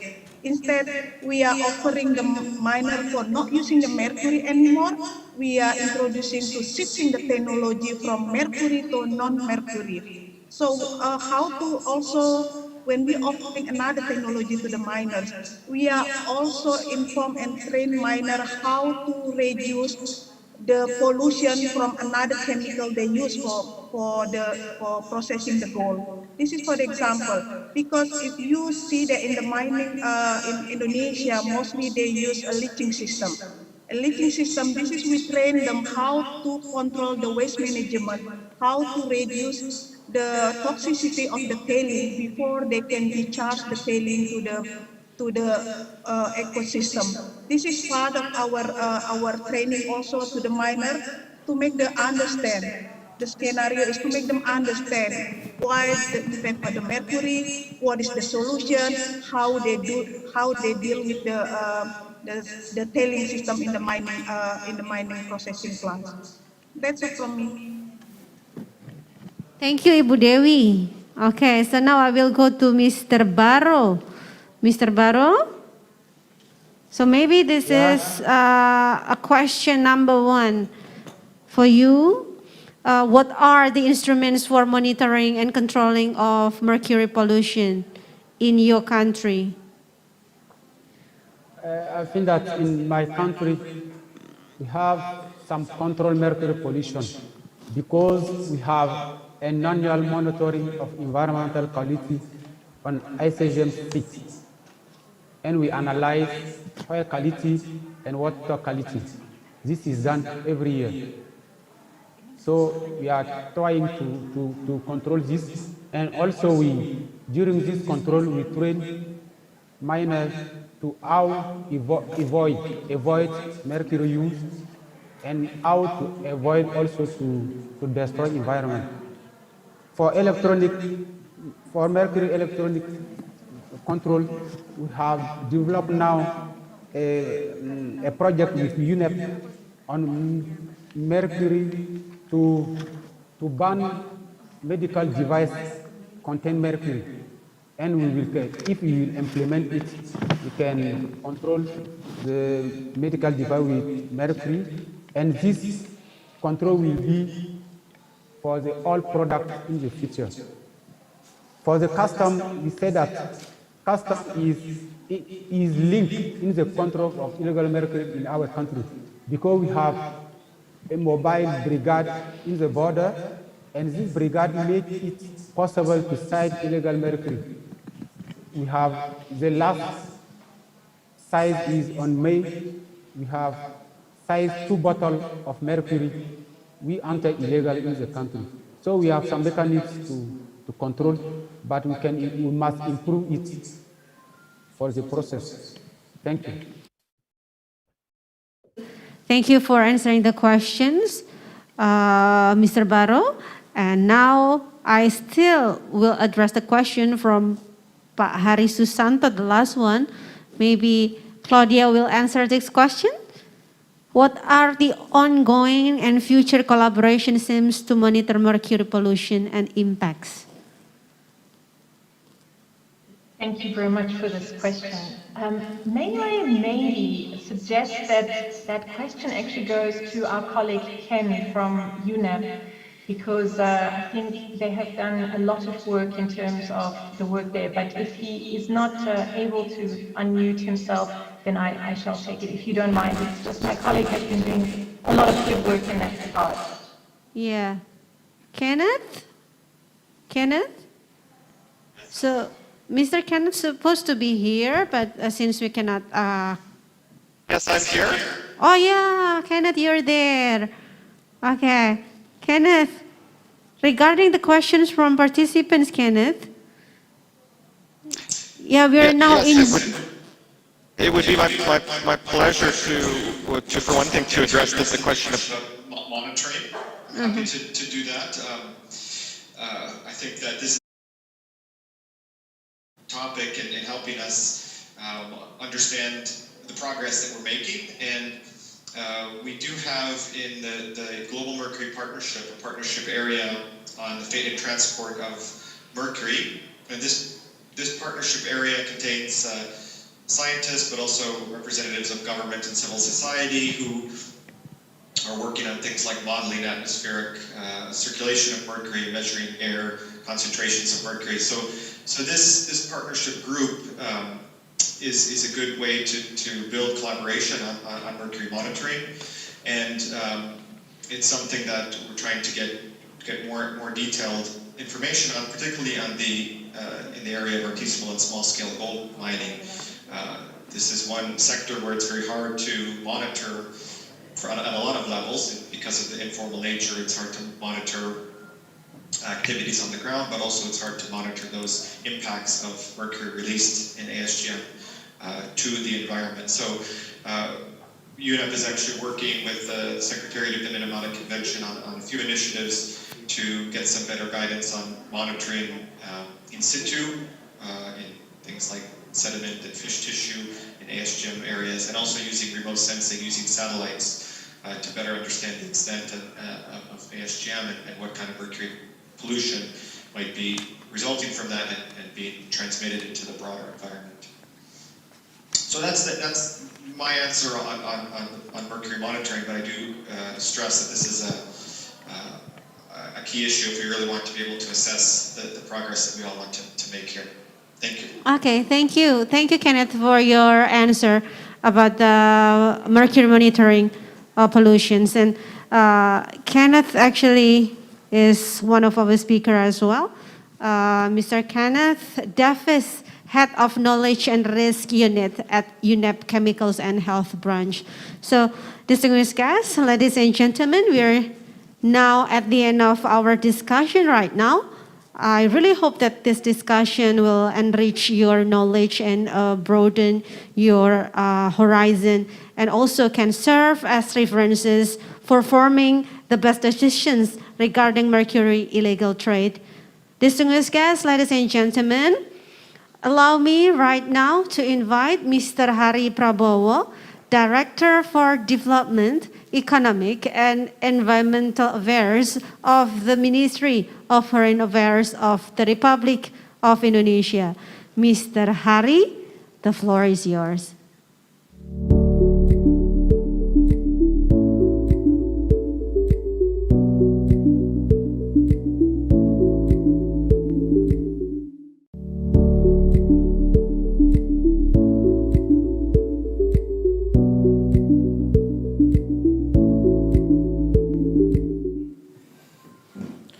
Excellency Alwedo Hong, Vice Minister of Environment and Forestry of the Republic of Indonesia, Excellency Rosa Vivin Ratnawati, President of COP4 Minamata Convention, Ambassador Febrian Rudyard, Director General for Multilateral Cooperation of the Ministry of Foreign Affairs of Indonesia, Excellencies, distinguished speakers, participants, ladies and gentlemen. Very good afternoon from Jakarta to all of you. It has been a very productive 2.5-hour discussion that we just had, and I'm pleased to say how it has really captured the global concern over illegal trade of mercury, and also about the nature of this issue, how this issue travels national boundaries and involves multiple actors.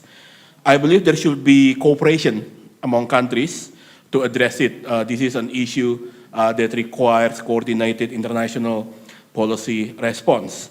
No single country can resolve mercury illegal trade alone, and we need to work together to deal with this international problem. Dear colleagues, the COP4 of Minamata Convention on Mercury is going to be held this coming November. And given the gravity of the forum, I think it will be the appropriate venue to show our global commitment to work together to combat mercury illegal trade, as it will also going to strengthen the existing regime of Minamata Convention. Now, Excellencies, ladies and gentlemen, before closing, I would like to convey my appreciation to all parties that have made this international webinar a productive one. Special thanks to the colleagues at the Ministry of Environment and Forestry, Republic of Indonesia, as well as Ministry of Foreign Affairs of the Republic of Indonesia for their close collaboration. And also to our moderator, Ms. Santi Zaidan. Also, many thanks and gratitude to the speakers for their valuable expertise, insight, and contribution. Ms. Claudia Ten Hav from the Minamata Convention Secretariat, Ms. Felicia Lim from Singapore, Ms. Baik Dewi Krisnayati from UNDP Indonesia, Mr. Roger Barro from Burkina Faso, Mr. Arturo Gavilan from Mexico, and Mr. Kenneth Davis from UNEP. Of course, also many thanks to all participants who have joined us today, both from Indonesia and all over the world. Finally, together, let us make Mercury illegal trade a history. On that note, I hereby close the webinar. Stay safe, stay healthy, and have a great day. Thank you very much.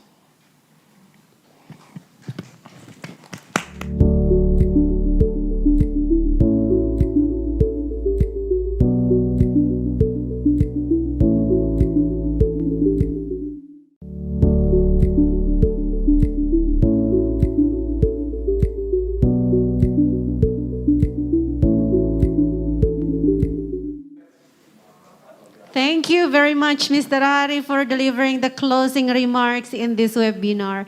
So, ladies and gentlemen, distinguished guests, all participants, this is the end of our agenda for today. On behalf of the committee, I would like to extend our biggest gratitude for the participants in this webinar, and we would like to extend our apologies for the inconvenience due to the technical difficulties at the beginning. Once again, ladies and gentlemen, thank you very much for your kind participation.